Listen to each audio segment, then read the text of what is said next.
നമസ്കാരം.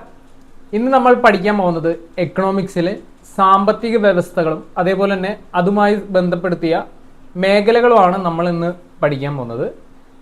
അപ്പോൾ നമുക്ക് വൈകിപ്പിക്കേണ്ട, നമുക്ക് ക്ലാസ്സിലേക്ക് കിടക്കാം. എല്ലാവർക്കും PSC ട്രെയിനിൻ്റെ പുതിയൊരു വീഡിയോയിലേക്ക് സ്വാഗതം.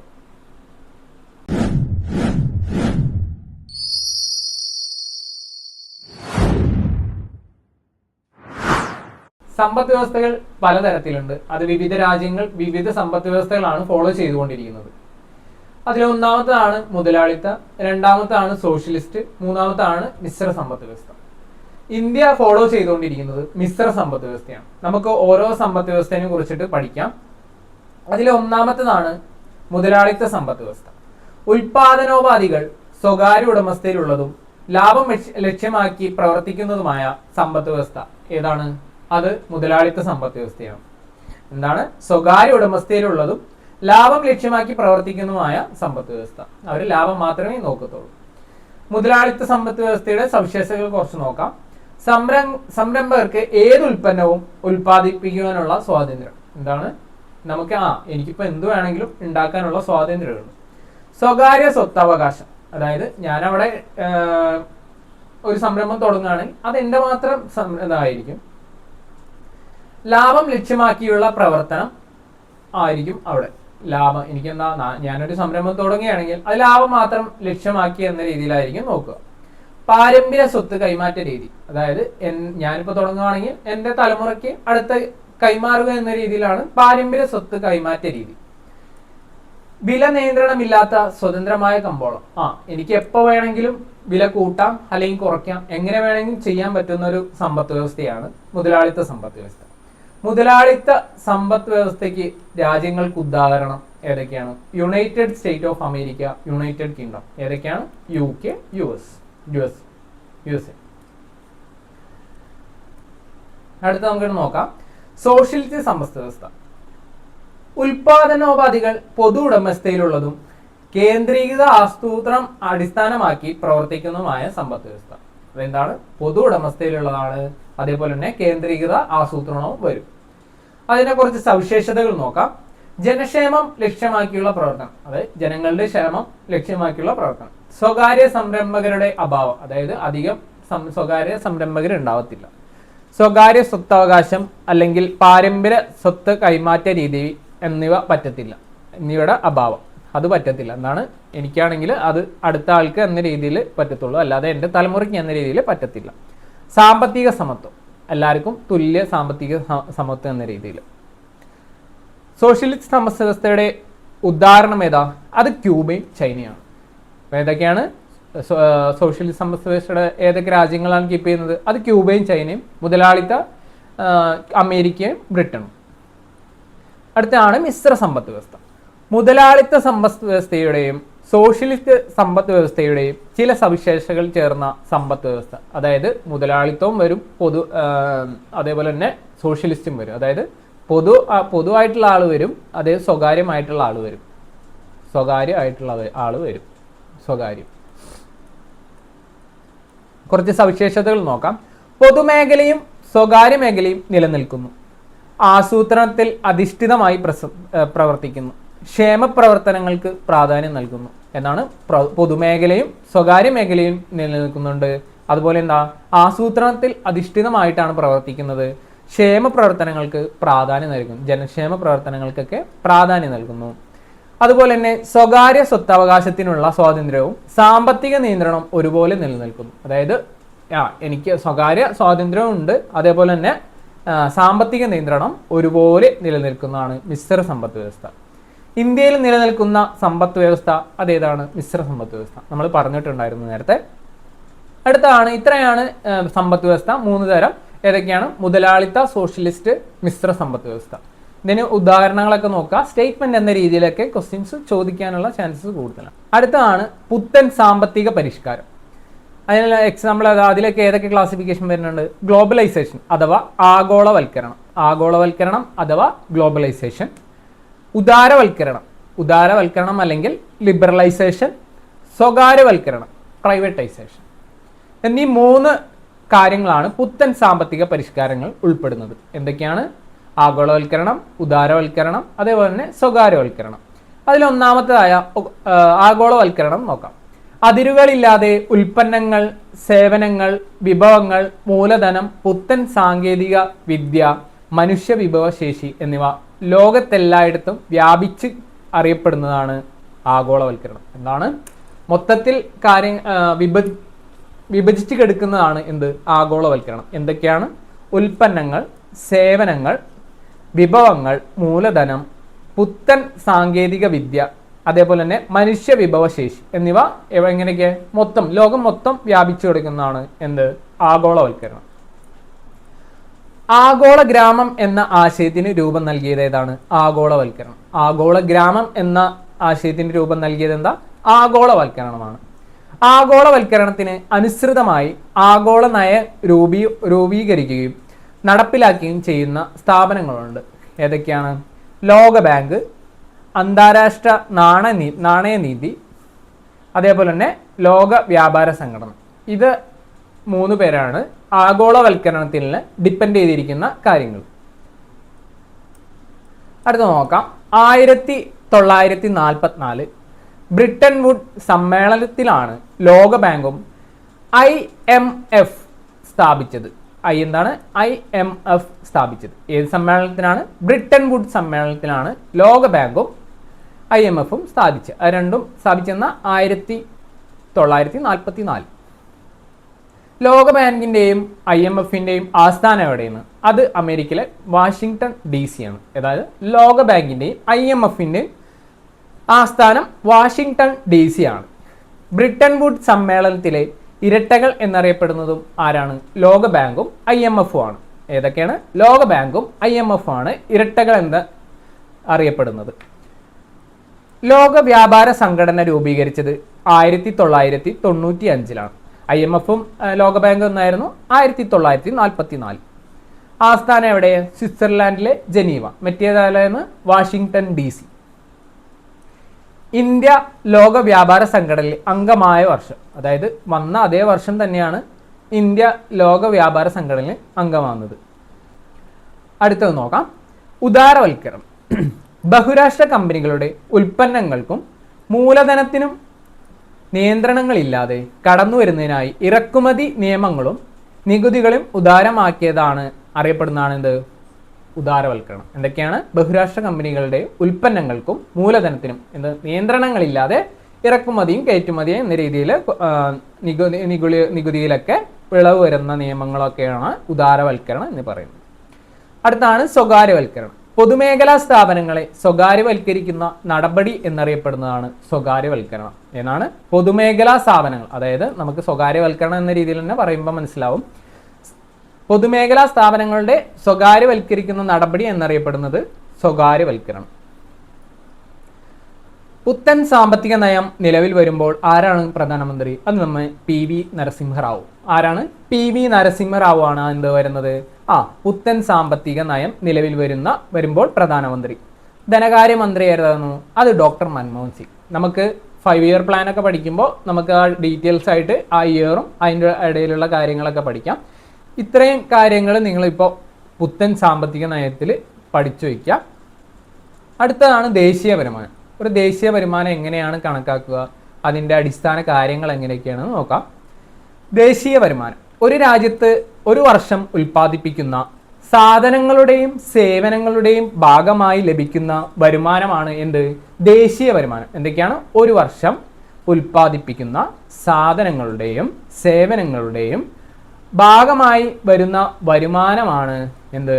ദേശീയ വരുമാനം. ഉയർന്ന ദേശീയ വരുമാനം സൂചിപ്പിക്കുന്നത് എന്താ? സാമ്പത്തിക മുന്നേറ്റമാണ്. ഇന്ത്യ ഇപ്പോൾ GDP ഒക്കെ കൂടി നിൽക്കുന്ന ഒരു സാഹചര്യമാണ്. അപ്പോൾ എന്ത് നമുക്ക് പറയാം?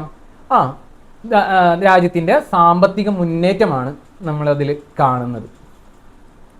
ദേശീയ വരുമാനം ഒരു രാജ്യത്തിൻ്റെ സാമ്പത്തിക വളർച്ച എത്രത്തോളം ഉണ്ടെന്ന് കണ്ടെത്താനും മറ്റു രാജ്യങ്ങളുടെ സാമ്പത്തിക സ്ഥിതി താരതമ്യം ചെയ്യാനും സഹായിക്കുന്നതാണ് എന്ത്? ദേശീയ വരുമാനം. അതായത് നമുക്ക് എത്ര കിട്ടുന്നു, അവർക്ക് എത്ര കിട്ടുന്നു എന്ന രീതിയിൽ കമ്പയർ ചെയ്ത് പഠിക്കാം. ദേശീയ വരുമാനം ലഭിക്കുന്ന പ്രധാന മേഖലകൾ ഏതൊക്കെയെന്ന് നോക്കാം നമുക്ക്. കാർഷിക മേഖല. അതായത് പ്രാഥമിക മേഖല, വ്യവസായിക മേഖല അതായത് ദ്വിതീയ മേഖല, അതായത് അടുത്താണ് സേവന മേഖല അതായത് തൃതീയ മേഖല. ഈ 3 മേഖലകളാണ് ദേശീയ വരുമാനം ലഭിക്കുന്ന പ്രധാന മേഖലകൾ അല്ലെങ്കിൽ സാമ്പത്തിക സ്രോതസ്സുകൾ. ഇന്ത്യയിൽ ഏറ്റവും കൂടുതൽ കിട്ടുന്ന സാമ്പത്തിക സ്രോതസ് ഏതാ? അത് നമ്മുടെ സേവന മേഖലയാണ്. ഡീറ്റെയിൽ ആയിട്ട് പഠിക്കാം. ഒന്നാമത്തേതാണ് പ്രാഥമിക മേഖല. ഏതാണ്? പ്രാഥമിക മേഖല. അതായത് നമുക്ക് കാർഷിക മേഖല എന്ന രീതിയിലും പറയുന്നപ്പെടുന്നു. പ്രകൃതി വിഭവങ്ങൾ നേരിട്ട് ഉപയോഗപ്പെടുത്തി നടത്തുന്ന പ്രവർത്തനങ്ങൾ ഉൾപ്പെടുന്ന മേഖലയാണ്. എന്താണ്? നമ്മൾ പറഞ്ഞു കാർഷിക മേഖല. അതാണ് പ്രാഥമിക മേഖല എന്ന് പറയുന്നത്. പ്രകൃതി വിഭവങ്ങൾ നേരിട്ട്, അതായത് കാർഷികം. അപ്പോൾ മനസ്സിലായില്ലേ? കൃഷിക്ക് കൂടുതൽ പ്രാധാന്യമുള്ളത് കൊണ്ട് പ്രാഥമിക മേഖല അറിയപ്പെടുന്ന മറ്റൊരു പേരാണ് കാർഷിക മേഖല. അത് നമ്മൾ നേരത്തെ പഠിച്ചു. അതിൻ്റെ ഉദാഹരണങ്ങളും സ്റ്റേറ്റ്മെന്റ് രീതിയിലും അതേപോലെ തന്നെ ഇപ്പോൾ പറഞ്ഞ ഡെഫിനീഷനും കണ്ടിട്ടുണ്ട് ക്വസ്റ്റ്യൻ പേപ്പറിൽ. ഒന്നാമത്തെ ഉദാഹരണമാണ് കൃഷിയും അനുബന്ധ പ്രവർത്തനങ്ങളും. വനപരിപാലനം, മത്സ്യബന്ധനം, ഖനനം, ഇതൊക്കെ ഏതാണ് വരുന്നത്? അത് കാർഷിക മേഖല, അതായത് പ്രാഥമിക മേഖലയിലാണ് വരുന്നത്. അടുത്ത നമുക്ക് പഠിക്കാം ദ്വിതീയ മേഖല. ദ്വിതീയ മേഖല പ്രാഥമിക മേഖലയിലെ ഉൽപ്പന്നങ്ങൾ, അതായത് കാർഷിക മേഖലയിലെ ഉൽപ്പന്നങ്ങൾ വസ്തുവായി ഉപയോഗിച്ച്, അസംസ്കൃത വസ്തുവായി ഉപയോഗിച്ച് ഉൽപ്പന്നങ്ങൾ ഉണ്ടാക്കുന്ന പ്രവർത്തനങ്ങൾ നടക്കുന്ന മേഖലയാണ്. എന്താണ്? നമ്മുടെ കാർഷിക മേഖലയിൽ ഉണ്ടാക്കുന്ന ഉൽപ്പന്നങ്ങൾ, അതായത് അത് അസംസ്കൃത വസ്തുവായി യൂസ് ചെയ്തിട്ട് ദ്വിതീയ മേഖലയിൽ നടക്കുന്ന പ്രവർത്തനമാണ് മേഖലയാണ് ഏത്? ദ്വിതീയ മേഖല. വ്യവസായത്തിന് പ്രാധാന്യമുള്ളത് കൊണ്ട് ദ്വിതീയ മേഖല അറിയപ്പെടുന്ന മറ്റൊരു പേരാണ് വ്യാവസായിക മേഖല. നമ്മൾ നേരത്തെ പഠിച്ചു പ്രാഥമിക മേഖല കാർഷികവും അതുപോലെ തന്നെ വ്യവസായ മേഖല എന്നറിയപ്പെടുന്നത് ദ്വിതീയ മേഖലയാണെന്ന്. അതിൽ എക്സാമ്പിൾ നോക്കാം. വ്യവസായം, വൈദ്യുതി ഉൽപാദനം, കെട്ടിട നിർമ്മാണം എന്നിവയാണ് ഏത്? ദ്വിതീയ മേഖലയ്ക്ക് എക്സാമ്പിൾ. അടുത്ത തൃതീയ മേഖല നോക്കാം. തൃതീയ മേഖല പ്രാഥമിക ദ്വിതീയ മേഖലകളിലെ ഉൽപ്പന്നങ്ങൾ സംഭരിക്കുന്നതും വിതരണം ചെയ്യുന്നതുമായ മേഖലയാണ് തൃതീയ മേഖല. എന്താണ്? അതെ, നമ്മൾ നേരത്തെ പറഞ്ഞു പ്രാഥമിക ദ്വിതീയ മേഖലയിലെ ഉൽപ്പന്നങ്ങൾ സംഭരിച്ചിട്ട് അത് വിതരണം ചെയ്യുന്ന മേഖലയാണ് തൃതീയ മേഖല. സേവന പ്രവർത്തനങ്ങളാൽ എല്ലാം ചേർന്ന മേഖലയാണ്. എന്താണ്? സേവന പ്രവർത്തനങ്ങളെല്ലാം ചേർന്ന മേഖലയാണ്. അതായത് വിദ്യാഭ്യാസം, ഗതാഗതം, ബാങ്കിങ്, IT, ഹോട്ടൽ, വ്യാപാരം എന്നിവ ഏത് ഉൾപ്പെടുന്നു? നമ്മുടെ ഇതില് തൃതീയ മേഖല ഉൾപ്പെടുന്നു. സേവന മേഖല എന്നറിയപ്പെടുന്നതും തൃതീയ മേഖലയാണ്. ഇന്ത്യക്ക് ഏറ്റവും കൂടുതൽ സാമ്പത്തിക സ്രോതസ് വരുന്നത് അത് സേവന മേഖലയാണ്, തൃതീയ മേഖല. നമുക്കിനി CSO എന്താണ് പഠിക്കാം. CSO അതിന് ഫുൾ ഫോം ആണ് സെൻട്രൽ സ്റ്റാറ്റിക്കൽ ഓഫീസ്. ഇതാണ് സെൻട്രൽ സ്റ്റാറ്റിസ്റ്റിക്കൽ ഓഫീസ്. സ്ഥിതിവിവര കണക്കുകളുടെ സംയോജനവും വിശകലനം ചേർന്ന് നടത്തുന്ന സ്ഥാപനമാണിത്. എന്താണ്? സ്ഥിതിവിവര കണക്കുകളുടെ സംയോജനവും വിശകലനം നടത്തുന്ന സ്ഥാപനമാണ് എന്ത്? CSO ആണ് നമുക്കൊരു സ്ഥിതിവിവര കണക്കുകളും വിശകലനവും നടത്തുന്നത്. അതേപോലെ തന്നെ സെൻട്രൽ സ്റ്റാറ്റിസ്റ്റിക്കൽ ഓർഗനൈസേഷൻ ആണ് ഇത് അറിയപ്പെട്ടിരുന്നു. ഓർഗനൈസേഷൻ മാറി ഇപ്പോൾ ഓഫീസ് എന്ന രീതിയിലായി. ഇതൊക്കെ നമ്മൾ നോട്ട് ചെയ്യണം. ഇത് ശരിയോ തെറ്റോ എന്ന രീതിയിലൊക്കെ സ്റ്റേറ്റ്മെന്റ്. അപ്പോൾ കറക്റ്റായിട്ട് ആ സെന്റൻസ് വായിച്ചതിന് മാത്രമേ നമുക്ക് അത് ആൻസർ ചെയ്യാനുള്ള പറ്റത്തുള്ളൂ.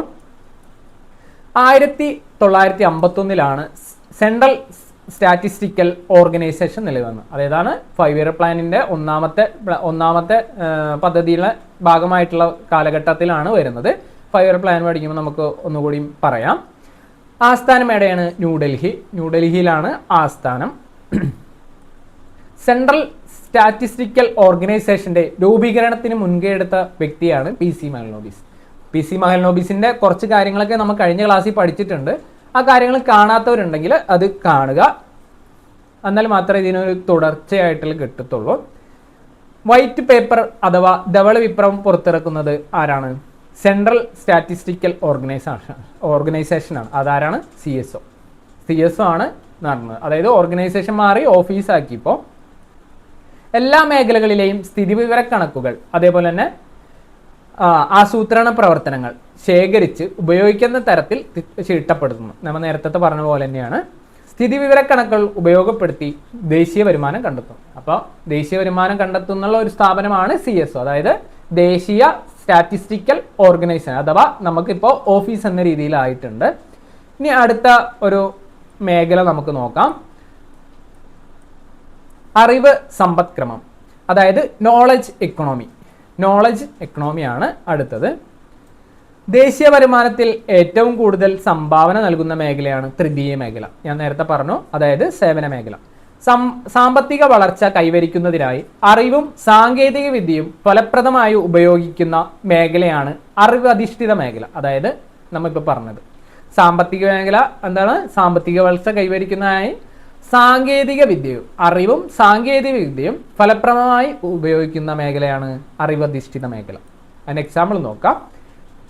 ടെക്നോ പാർക്ക്, ഇൻഫോ പാർക്ക് എന്നീ സ്ഥാപനങ്ങളാണ് അറിവധിഷ്ഠിത മേഖല എന്നറിയപ്പെടുന്ന ഉദാഹരണങ്ങൾ.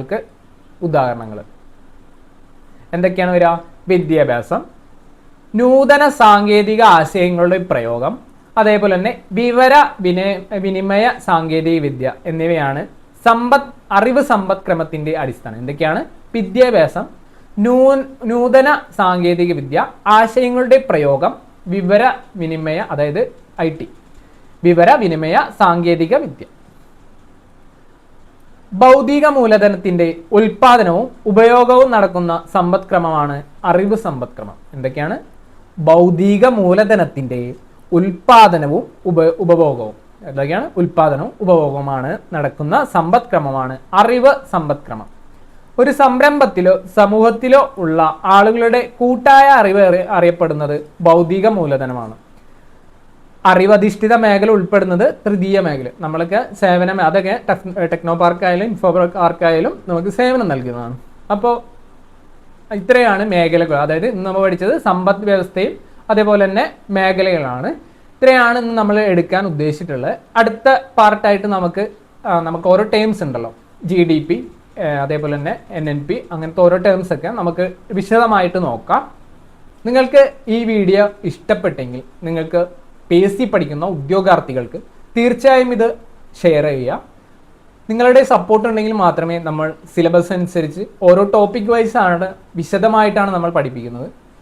അതേപോലെ തന്നെ നിങ്ങൾക്ക് നമ്മുടെ വാട്സപ്പ് കമ്മ്യൂണിറ്റി ചേരുകയാണെങ്കിൽ അവിടെ ഡെയിലി 25 to 50 ക്വസ്റ്റ്യൻസ് ഡെയിലി പഠിച്ചുകൊണ്ട് വേണമെങ്കിൽ ജോയിൻ ചെയ്യാം. ഡെയിലി പഠിക്കുന്നവർ മാത്രമേ അതിൽ ജോയിൻ ചെയ്യാവൂ. അല്ലാത്തവരെ നമ്മൾ തിരഞ്ഞു പിടിച്ച് ഒഴിവാക്കി വിടുന്നതാണ്. ഒരു പ്രാവശ്യം മാത്രമേ അതിൽ ജോയിൻ ചെയ്യാൻ പറ്റുകയുള്ളൂ. അതുപോലെ തന്നെ നിങ്ങൾ ഈ ചാനൽ സബ്സ്ക്രൈബ് ചെയ്യുക. അതേപോലെ തന്നെ വീഡിയോ മുഴുവനായിട്ട് കണ്ട് അതിലെ നോട്ട്സ് കാര്യങ്ങളൊക്കെ പ്രിപ്പയർ ചെയ്യുക. അതേപോലെ ലൈക്ക് ചെയ്യുക, ഷെയർ ചെയ്യുക. ചാനലിനെ സപ്പോർട്ട് ചെയ്യുകയാണെങ്കിൽ PSC സിലബസിൽ എന്തൊക്കെ ടോപ്പിക്കുകൾ പറഞ്ഞിട്ടുണ്ടോ അതെല്ലാം നമുക്കിവിടെ കവർ ചെയ്തു തരുന്നതാണ്. അപ്പോൾ നമുക്ക് ഈ വീഡിയോ ഇന്ന് ഇവിടെ അവസാനിപ്പിക്കാം. നന്ദി.